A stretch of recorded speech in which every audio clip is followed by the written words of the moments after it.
Well, tonight we have Jessica Murray, astrologer, author, and cultural commentator who's highly regarded for her comprehensive knowledge of astrological symbolism. You can visit her at www.mothersky.com, where you can find the innovative Skywatch service, which tracks the astrological weather, and you can pick up her book, Soul Sick Nation, which we'll be discussing tonight, At the Crossroads, and her anthology called Transpersonal Astrology, which she contributed to. And interestingly enough, she'll also be doing a webinar on these very topics we're discussing tonight on the 11th and 13th and 14th of July in an online astrology webinar. So, with no further ado, I would like to welcome Miss Jessica Murray. Hello. Is it Hi, Stephen? Hi, yes it is. How are you, Jessica? I'm very well. Nice to be here. Thank you so much for joining us tonight. We've got a lot on our table as we talk about our great nation's birth and its evolution. Yeah, it's a very special day to be having this talk. I'm very pleased to be here. Well, in your book, Soul Sick Nation, uses a specific birth chart for America. Can you tell us a little bit about that chart, the Sibly chart? The Sibly chart is this is a hotly contested topic. You know, astrologers always have their own little partisan views on which is the real beginning of this entity we're calling the USA. But there seems to be a consensus that the July 4th, 1776, it's one of the most popular charts for it. And so we pick that time and date in Philadelphia. And there's a whole bunch of controversy, too, about what time that day, you know, where was the moment that marked the first breath, as it were, of this new being. But I use the Sibly chart. It has a Sagittarius rising, and so on. I have it in front of me, and I wonder if most of your viewers will probably be familiar with it.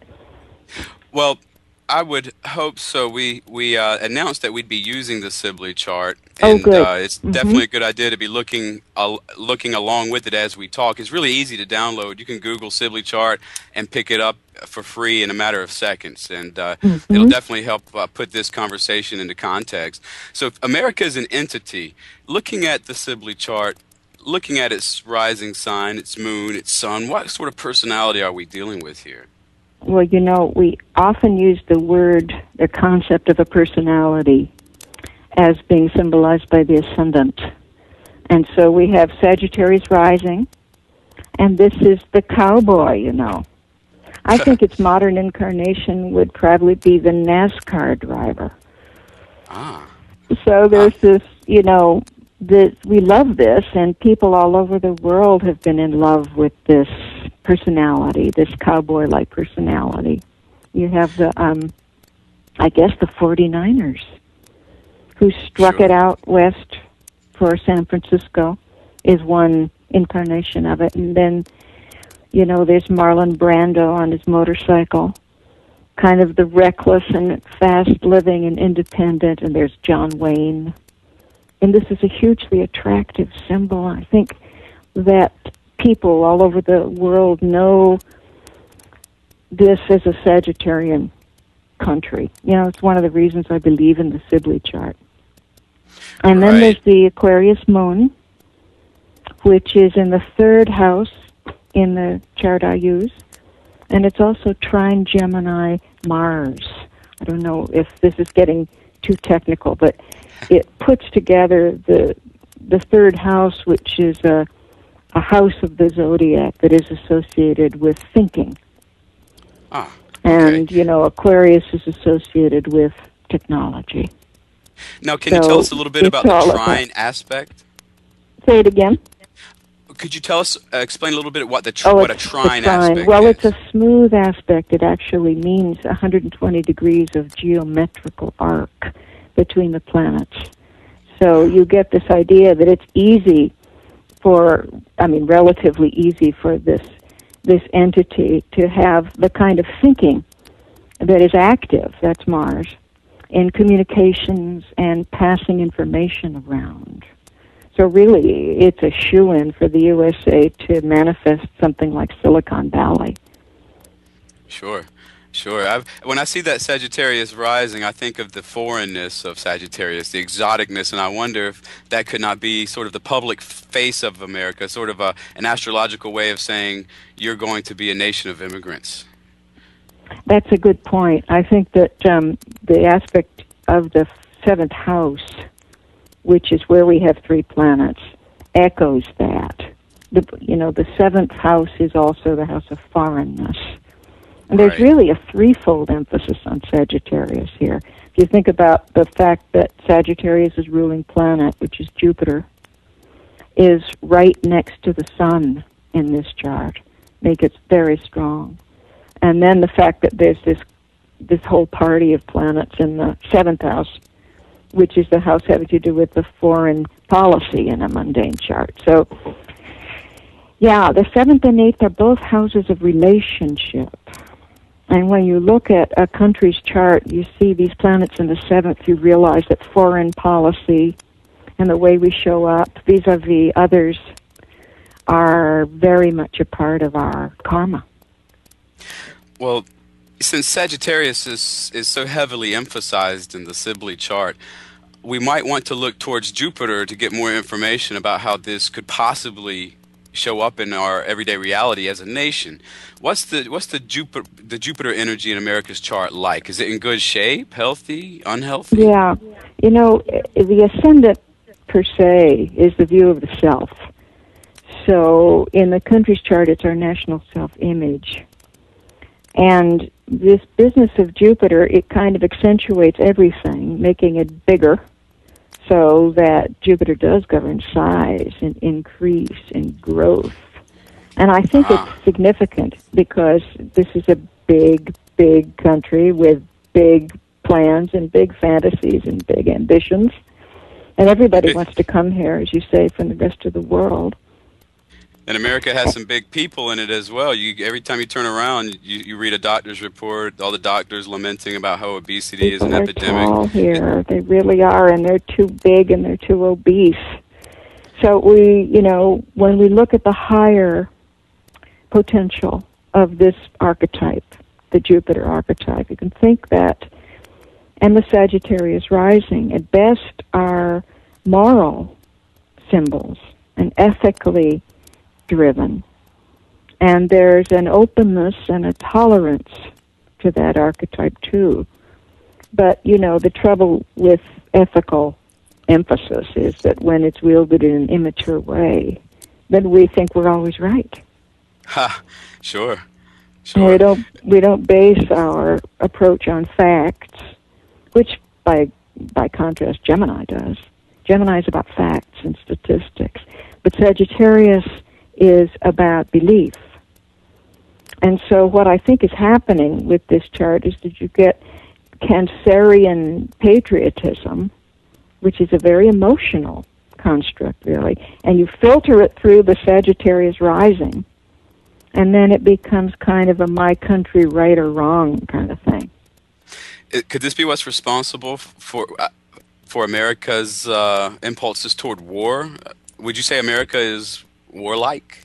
Yeah, I think that we have the Mars in Cancer in the house, and so there is this idea that it's driven by righteousness, and it has this impulse to fight when there's an issue with somebody else, coming together with somebody else. And the other part of it is that it's dualistic.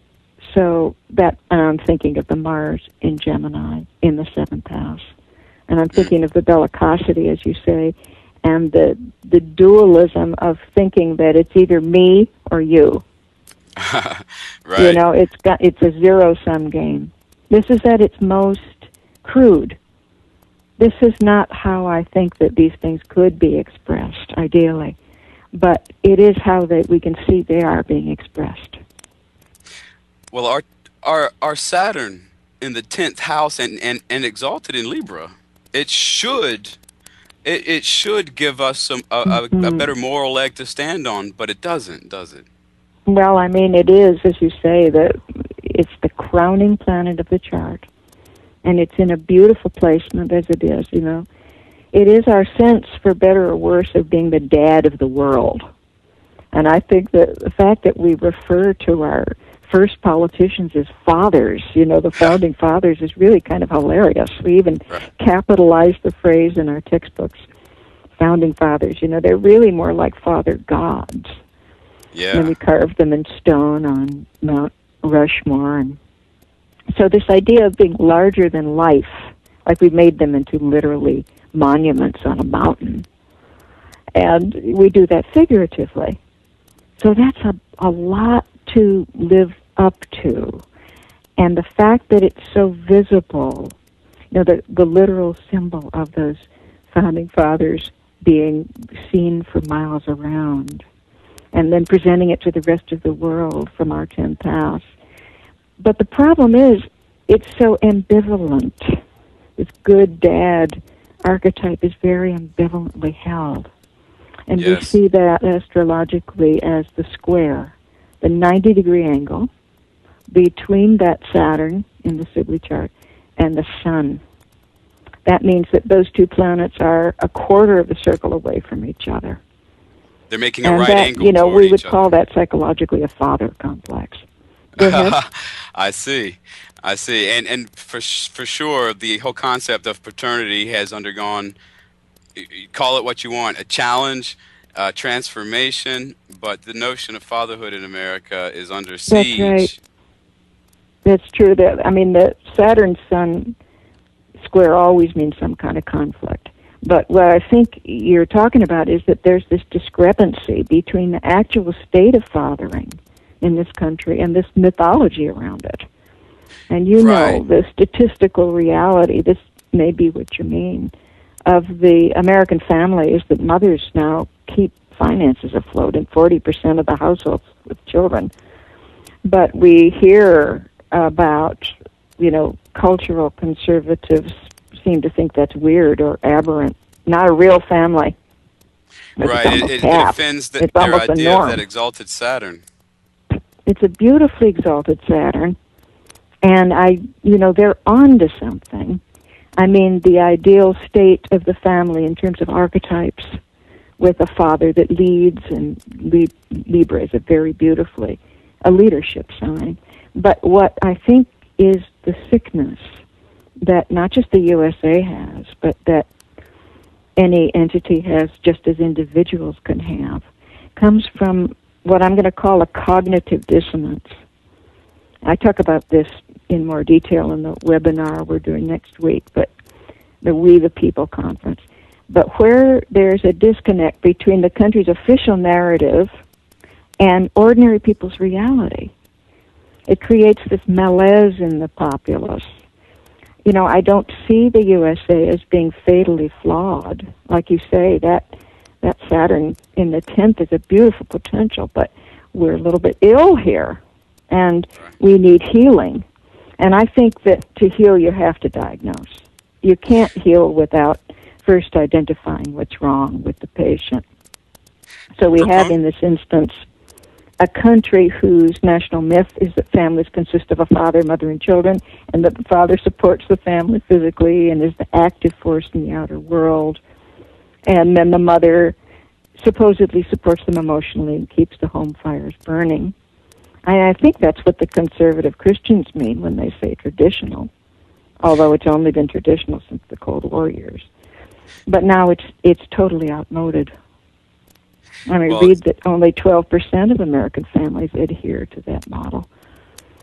Yes, the America certainly. When I see that Saturn perched at the top of the chart, and I think the 10th house is it represents our reputation, and I immediately think of the criticism given by the isolationists who believe that we should mind our own business, as it were. They always say that we can't be the police force of the world, And is that the sort of astrological signature that would cause an... but it's ambivalent, because in fact we are the police force of the world, and the Saturn in Libra imagines itself to be the benevolent father, the pater familias of the whole world. And because this is a deeply unconscious collective value, of course, we think that we're right from the Sag, And this idea of Libra, which is the great Solomonic judge, but it's terribly ambivalent. That's the trouble, is that one part of the chart can feel like it's undermining the other part. And the reality, like since the recession hit, which is still going on, of course, despite the fact that Wall Street is doing better than ever, that just went to undermine the father as breadwinner ideal even more. It's very interesting that you should bring up Wall Street, because in your book Soul Sick Nation, you talk a little bit about the interaction between Jupiter and Saturn, in the sense that America's Jupiter doesn't know when to stop. It has this ridiculous sense of entitlement, it seems like, where we seem to think anything ought to just have an unlimited growth potential, that the law of diminished returns don't apply to us. It's really a trip. I mean, there are archetypes in astrology which associate with those very concepts. For example, Jupiter governs expansion, and Saturn governs contraction. And these two planets are square each other in the U.S. chart. They're in conflict. And it's Jupiter, of the two, it's Jupiter that's in the catbird seat, because it's conjunct the Sun. So that's the one that we identify with. You know, we're heavily weighted towards what Jupiter's all about, which is growth. But it's always joined at the hip by decrease or receding, including economic recession. Looking at this configuration of the sky, I'm thinking, wow, this is a classic picture of someone or something that's in love with bubble economics. Yeah, it reminds us of that. And I was talking about these things before the great, I mean, we were looking at this astrologically in the chart even before the 2008 recession started getting going, because it's deeply embedded in the psyche, in the group psyche of the country, that you have this knee-jerk reaction by business interests against anything that could be vaguely construed to be a limitation to growth. This is, you know, this terrible suspicion of taxing corporations and of penalizing companies that pollute, or putting rules and regulations of any kind on Wall Street to keep them within the bounds of reality. It's a big blind spot, and it comes down to not understanding how expansion and contraction work together. Because as you say, it only makes sense that inflation and deflation are two sides of the same coin. Absolutely. But it's not computing in the deep psyche of the USA. And in my city where I live, you know, in San Francisco, it's just a joke. The housing market, for example, is imagined to have no ceiling at all. Life is just one big dot-com boom that never has to go bust. So we're setting ourselves up for a fall here, that's for sure. Yes, absolutely. Soul Sick Nation certainly sounded the drum for reform, and we'll talk about towards the end of the show, what the common person can do to be a better citizen and to help America be the best it can be. All of this stuff reminds me of the Andy Griffith Show, because it's such a perfect snapshot of all of these archetypes we're talking about. Andy is the benevolent Saturn father. Aunt B is a female Jupiter. And the drunk Otis is an example of what will happen when Jupiter gets out of control. He's big. He's drunk. That's right. So that show is amazing how it provides a snapshot for America where it is right now. The only thing missing from that show, however, is the dark god, the Pluto, the energy that you'll be discussing in your webinar, and also probably one of the most important astrological factors in the American Sibly chart, a source of a lot of what is negative and what's wrong with America. Can you tell us a little bit about Pluto? Yeah, and what's so fascinating about Pluto is that it's hidden in plain sight. It's the part of the psyche or the part of an individual. You know, our listeners can look at their own chart and think about where Pluto is, that we don't want to admit to. And you know how in mythology Pluto was the god of secrets, and he was the only one with a helmet of invisibility. So we're talking about a kind of power that doesn't show itself, But it Right. looms in the background, and everybody acts as if it's not there, but it permeates everything going on. And in the U.S. chart, it's in the house of money. Ah. So we've got the most powerful element in the chart, and by the extension in the world, which is the 1%, or the Occupy movement gave it a name, or a number, actually, of the 1%. But it's invisible, this little tiny elite, because it's invisible in the sense that we never see these people's names in the headlines. We don't see the CEO of Chevron on TV. We see celebrities, right? The bankers aren't who are Right. on the cover of People magazine. Right. But The this is Bernanke's. Pluto. This is who's really pulling the strings. Now, could And I that think could it's that interesting that Pluto, I mean, obviously, isn't it obvious? It governs plutocracy, and it's in the house of money in the USA chart. I mean, I always found it so obvious, I just couldn't, I couldn't make sense of why no one used that word, plutocracy, until Yeah, now. Now they're using it. it's amazing because Mhm. that Pluto, I think, is a responsible. It foments a lot of rebellion and sort of a subtle existential type of angst. And you've Yeah, actually presaged right. and talked about various type of insurrections before they have happened. And could some of this have been encoded or hinted at by Pluto's placement in the American chart? I just don't see how any astrologer would have been able to look at that Pluto in the second house of money and banks and not have the word plutocracy come on in their mind and start blinking red lights. Yeah. But here's what I'm so interested by. I think that the hidden things are much more interesting because they talk about the way our human psyche works and the way it's been with this disconnect between the country's reality and its self-image. If you had called it what it actually is, a plutocracy, it would have been seen as downright traitorous because Pluto governs the concept of taboo. Right. But it's really too obvious to ignore now because the economy and the government of the USA are both arranged to serve the multinationals, which constitute a tinier and tinier slice of the electorate. And Sure. the demographics are right there for everybody to see. This is what I mean by hidden in plain sight. But,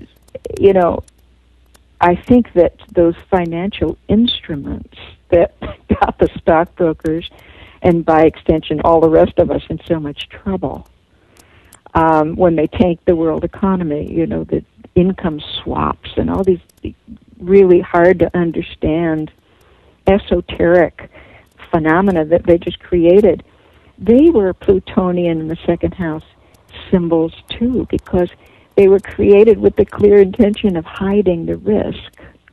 So the whole catastrophe of 2008 was hidden in plain sight in that way too. It's amazing. Am I making sense?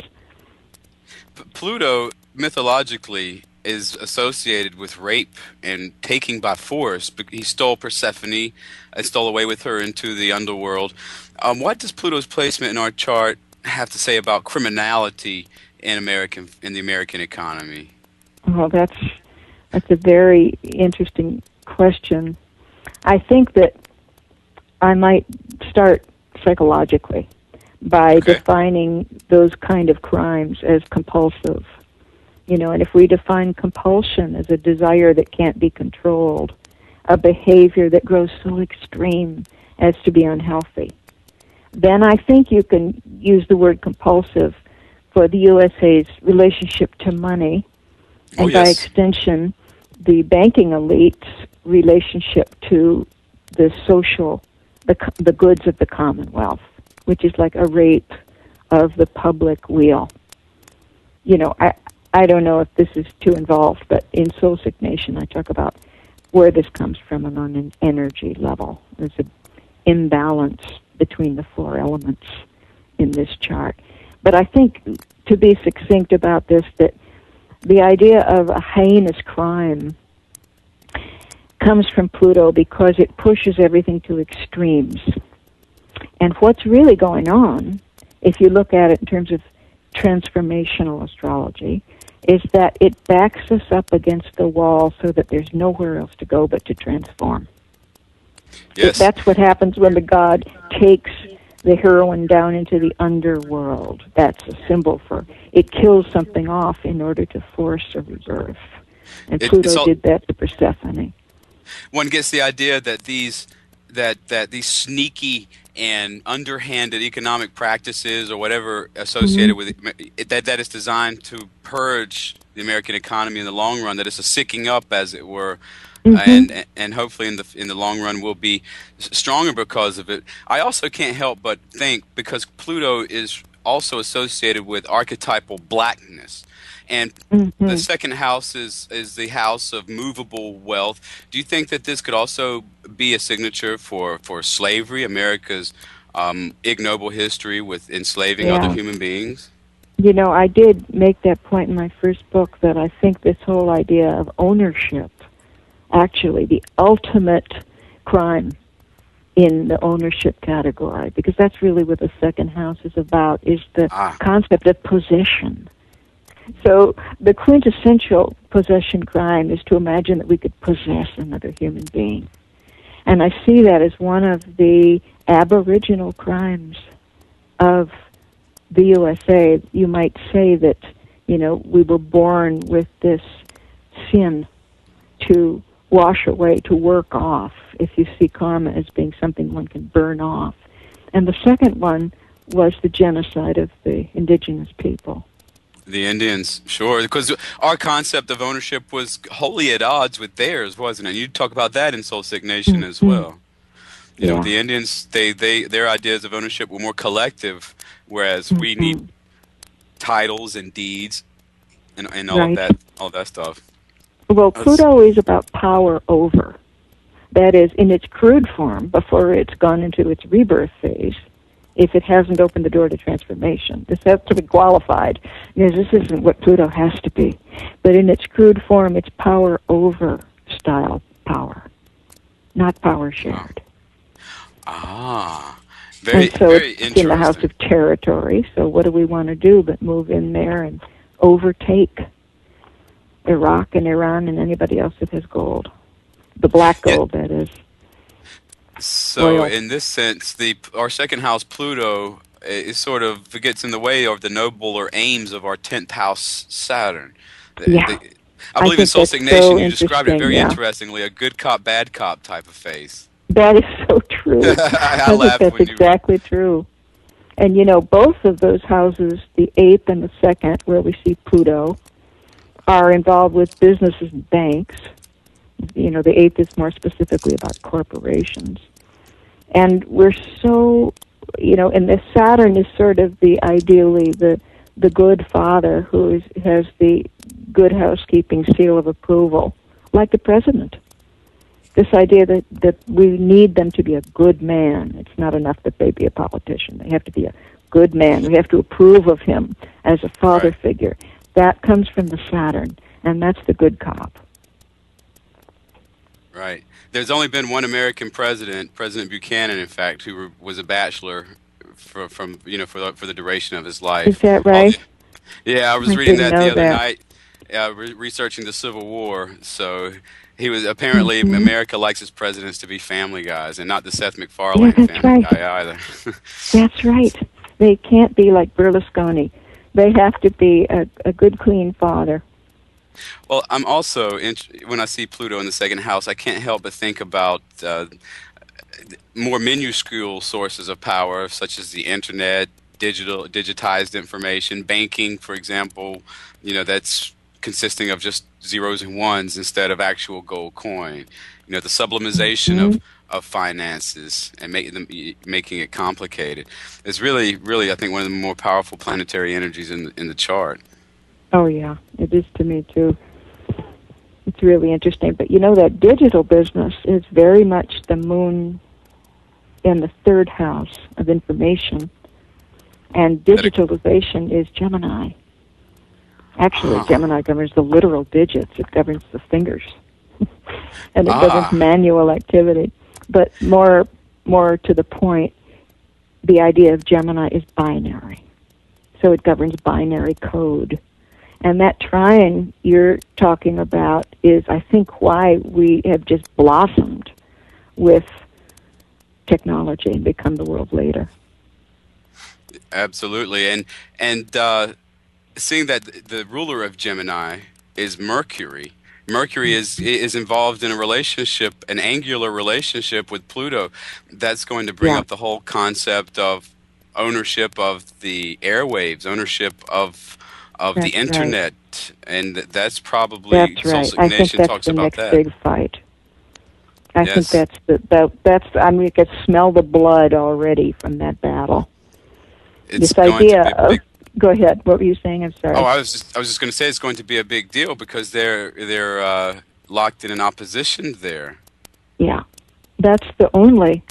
I mean, that's the only opposition in the chart, and it's the main thing that we need to keep our eye on when we're trying to trace Pluto or the underground power source in this country.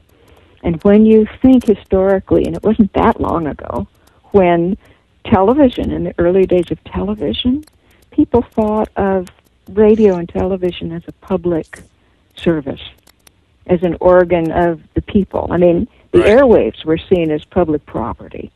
And this you can see also in the moon in the third house. The third is the airwaves. The moon in mundane astrology represents the people. But I mean, to imagine that we thought of the airwaves as to be as free as the air, the actual air that we breathe, that it couldn't be bought and sold. I think that's just astounding how far we've gotten from that, you know. It's because of privatization. Well, Jessica, this is really getting juicy. Before we get too involved in this, I'd like to go ahead and break for a minute. Everybody listening at home, please feel free to visit Jessica at mothersky.com. Check out the Skywatch service. Pick up her book, Soul Sick Nation. It is fascinating. At the Crossroads, also fascinating. And if this topic interests you, you will not want to miss the webinar. And I believe with that, we will take our commercial break here. A new era in psychic services has begun. PsychicAccess.com. You can connect with our psychic advisors by telephone or chat 24 hours a day, 7 days a week. All of our psychic advisors are interviewed, fully verified, and accuracy tested, assuring you quality service. We're living in some very troubled times right now. More and more, the world's problems are affecting us on a personal level. You don't have to deal with this alone. Our highly accurate psychics, caring advisors, and talented mediums can help with situations you are currently experiencing and can let you know what the future may hold for you. All new customers get a free 6-minute reading. All you have to do is register. Why not visit us now and get a free reading at PsychicAccess.com. Okay, welcome back. Tonight's guest is Jessica Murray, astrologer and cultural commentator. This topic tonight is America's birth chart, and we're very fortunate to have Jessica here, especially in light of all of the current events, the furor, the uproar surrounding Mr. Snowden and the whole concept of NSA spying and how far America can go to get the information it needs. What are your thoughts about that, Jessica?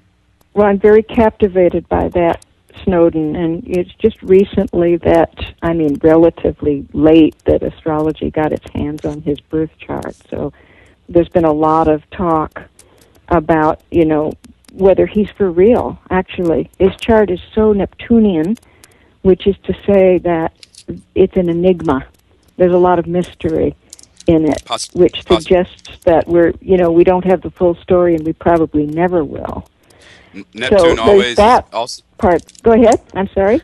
Oh no, I was just going to say Neptune can also be about illusion and masochism as well, self-martyring himself. It can be about, can be, as you say, actual benefic martyrdom. I mean, the kind of selflessness that you might see in a conscientious objector.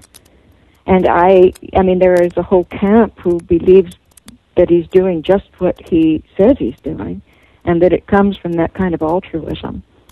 But what it is clearly, even though we don't know for sure, what we do know is that it's born of the Uranus-Pluto square, these transits that are going on in the sky right now. and that it leads back like a bloodhound, sniffing the trail. It leads right back to the aspect in the U.S. chart we were just talking about, because Pluto has to do with privacy. And so we've got the planet of hidden power opposed to Mercury, the planet of communication, in the 8th house, which is associated with spies and corporations. I mean, it's all there. So this is the astrological signature for corporations and governments banding together until they're essentially fused, which is our Pluto and Capricorn in the 2nd house, the plutocratic economy, and opposing the free flow of information. So, we are heading towards our Pluto return as a country. And this is a whole other topic. But suffice it to say that opposition that we've been talking about is sort of being introduced by the Snowden affair. And he's, I consider him an agent of the cardinal cross, the transits that we're going through right now. He could be he could be a walking version of Mercury himself. That's right. An That's embodiment, He's emblematic of an the archetype. Yes. So you look at his chart and you're not really seeing the chart of just a person anymore. It's the chart of an archetype. He's become mythic. And for many of us, he's a Promethean figure, which is, the guy who broke ranks from his brothers and sisters in the pantheon of gods and came down and gave advanced technology to humans, which at the time was fire, and was punished for it. How dare he steal from the gods? Say it again? How dare he steal from Mount Olympus? How dare he steal from the gods, and that he was the maverick who broke rank is so close to the fact of him being a spy who worked in the inner sanctum. But there's something cunning about Mercury. To go public. Go ahead.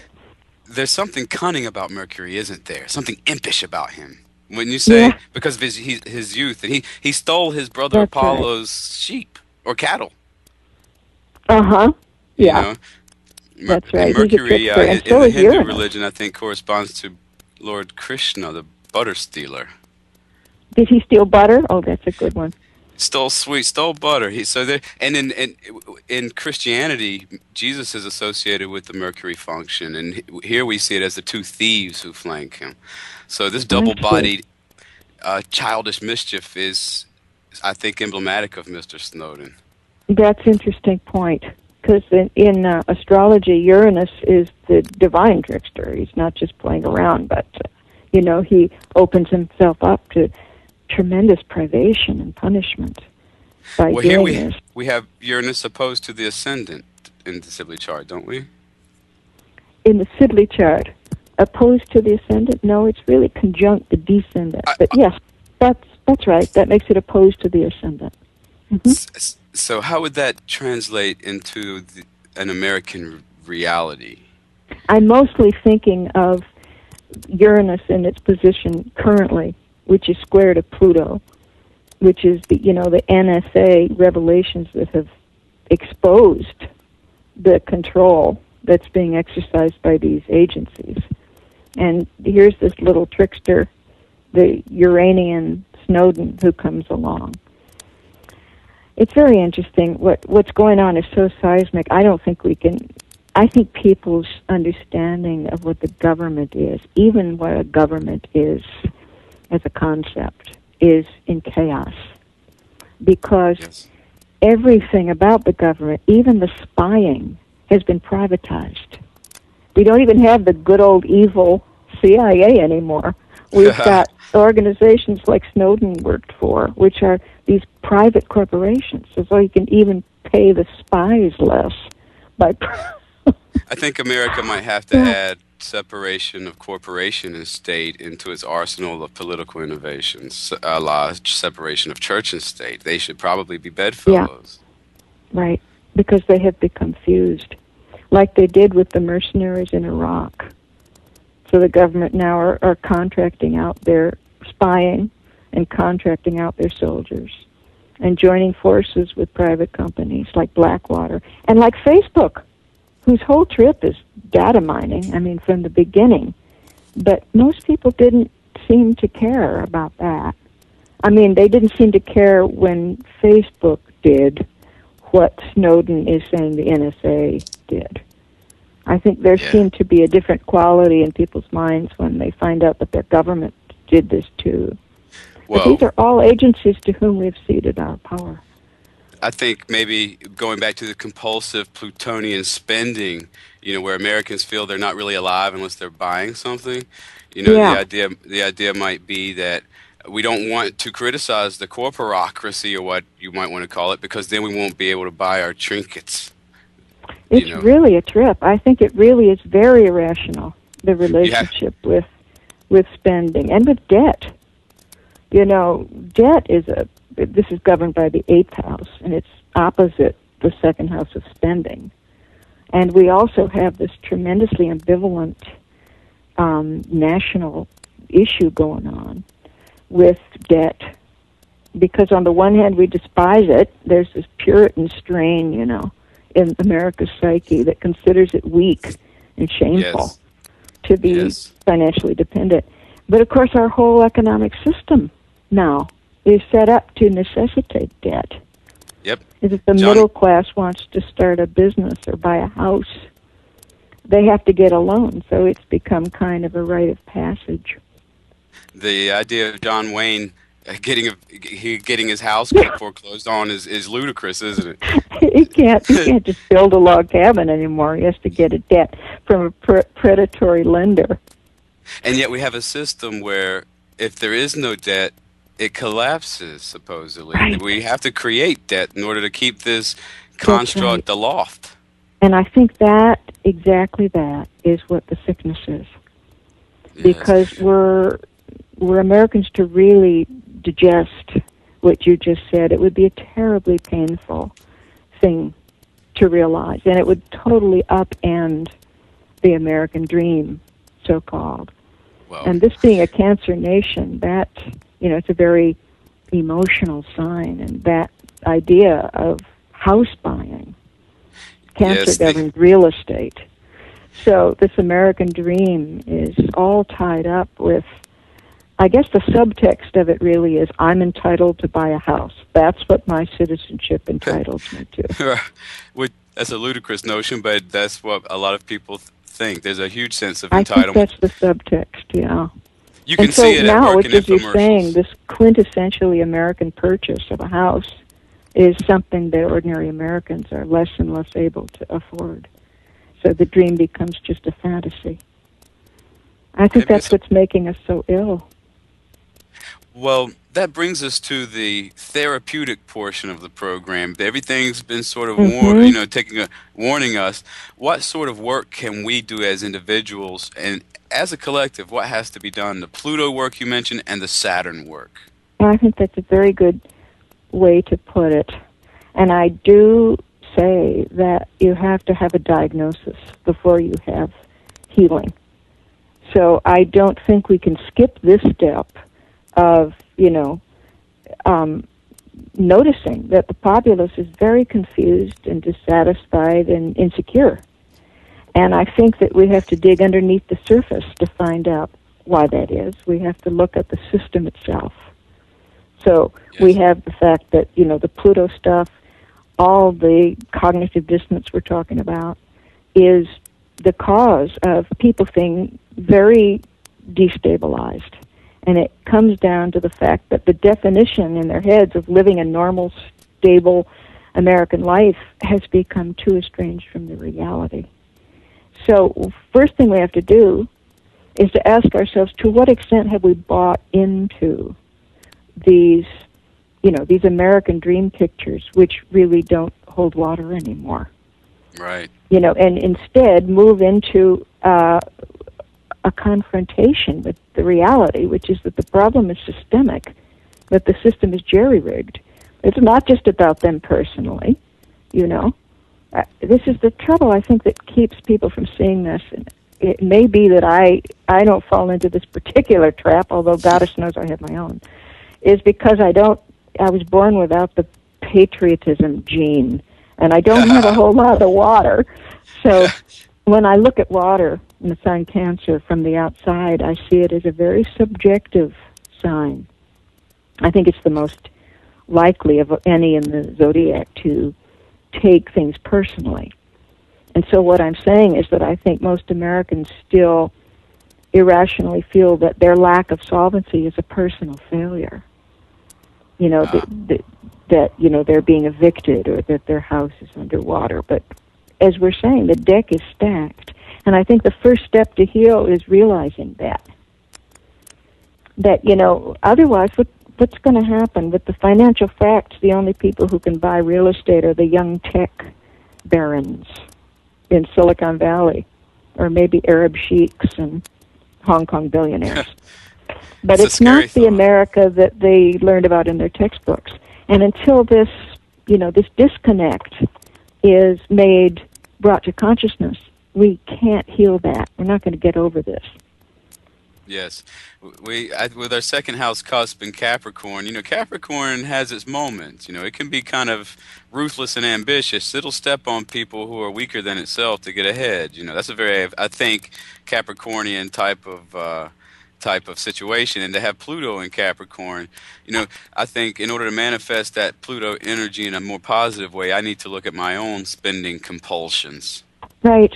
That's right. We look at the ways that we are participating in the consumerism that is kind of a national religion at this point. And it takes a boldness to withdraw from something that's so part of the warp and woof of the national psyche. It's everywhere. It's in the ads. It's in the commercials. It's in the billboards when you're driving down the highway. It's in all the popular entertainments. It's in the movies. To buy, like you said, to spend.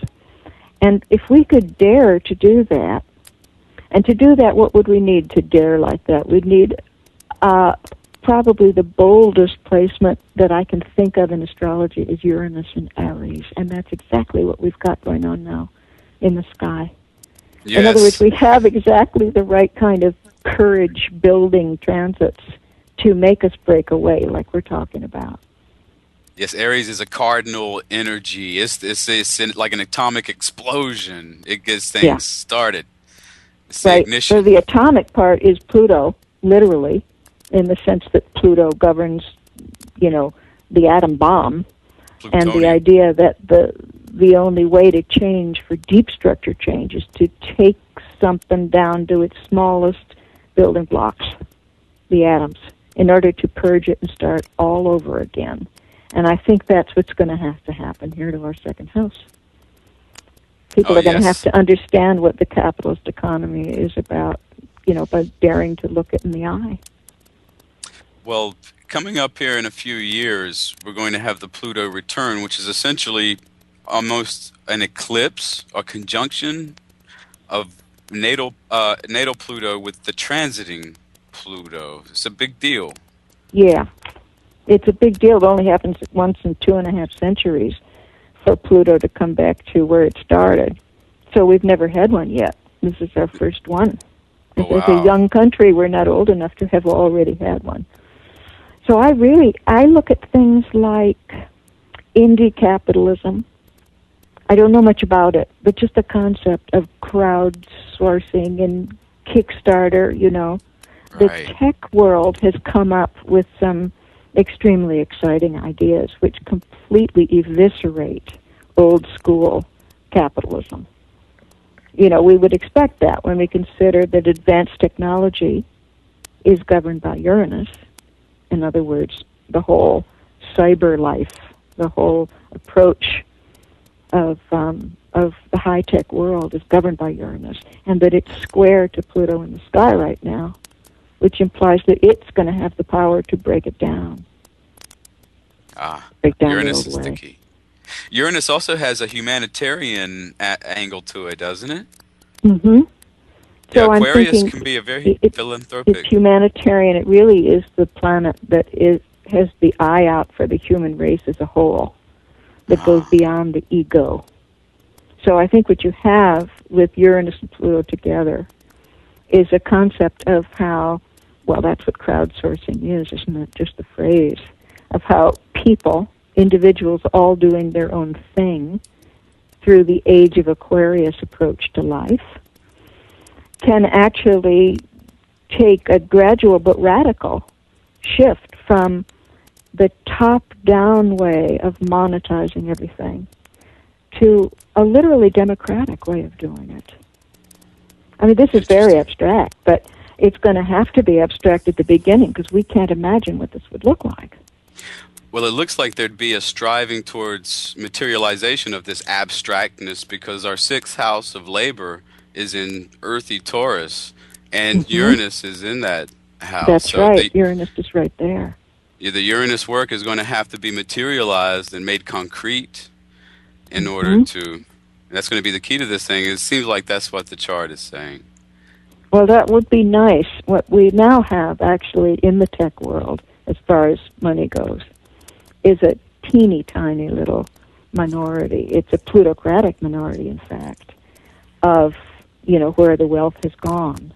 Most tech workers in the country, goddess knows in the whole world, don't have that kind of money by any means. So what unfortunately I think might have to happen as we begin this transformative process is that at first the solution to the problem, which is going to have to be technology in part, at first it echoes the old style Capricorn striations, the hierarchy of the old school way, before it can, I think that's what we're seeing now, before it can burst free. Wow, it reminds me of the ancient Chinese, I hate to call it a curse, but that's what everybody calls it. May you live in interesting times. Boy, these really are interesting times, aren't they? They certainly are. I know I'm excited about the pending Pluto return. That's going to be an I'm almost a little frightened, to be honest. Well, I always go back to the fact that this is a belief, a faith even, that we were all born now for a reason. Then on the soul level, we did make a decision to be born right now and at no other time. So now we're living it out. Words to live by. Well, Jessica, unfortunately, we've run out of time. I can't thank you enough for joining us tonight. Oh, it's a pleasure. And again, don't walk to mothersky.com, and you'll find a lot there to read, research. Pick up her books if you want to explore this topic. Soul Signation goes into it. At the Crossroads goes into it. And again, in the webinar, July 11th, 13th, and 14th, you'll be able to listen to Jessica discuss this Pluto energy more in depth. So, wow, that was really amazing. Are you there? Yes. Mm-hmm. Parsing all of this. I think. 1 second. Well, that was a great interview. Yes, it was. I think we do our banter now, right? Good. It was. Well, you have to say something about things. Sorry. Let's say goodbye to Jessica. I know you're in awe as a keen astrologer. Yes, he's stunned. Of the He's goddess flabbergasted. Jessica Moreau, but you need to say goodbye to her, Stephen, before we move on. I'm still here. You're quite right. Trying to figure out what's happening. Well, I'll say goodnight too. It was great. Thank you. Are you Thank Brenda? You. It was really Hi, awesome. Brenda. Thank you, That Jessica. was great. Amazing. Thank you. It was a great interviewer. Blessed be. Really fun. Thank you. Where are you located? Oh, I'm in North Carolina, You're down in North south. Carolina, Stephen. Okay. And where's Right. everybody else? California. Brett, Okay. the girls are in California. Where are you in California? I live in Coronado area. San Okay. Diego. I'm Cool. in Southern California, near Temecula, Riverside County. Riverside. That's where my family lived. Yeah. Yeah, Riverside County. Uh-huh. Gosh, isn't it amazing? And here we are all on the phone. Yeah. It's like we should be. No mistake there. It really is a small world. I took a bus to Riverside County once when I was 15. Sort of kind of ran away from home situation. It was fun. Stephen, how's your mother doing? Oh, she is recovered? absolutely fine, praise God. She got out of the hospital. She was hospitalized for a heart attack. But she's out now. She sounds just like her usual self, and I'm very Oh, that's grateful. wonderful. That's Yes. wonderful. All Yes. right, everybody. Well, I'm so Right. pleased, and I'm so grateful for you for having me on again. Oh, thank you so much for coming on, Jessica. I thoroughly enjoyed it. I know our listeners did as well. Wonderful. I hope they did. Okay, everybody. Good night now. Ciao. Good night. Bye-bye. Hello, my name is Res Miranda. If you're having relationship, career, or life issues, I'm inviting you to experience what it's like to have access to professional, highly accurate psychics and spiritual advisors you can trust to care and help you.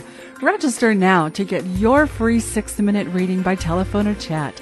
Get answers, get access, psychic access, 24 hours a day, 7 days a week. PsychicAccess.com.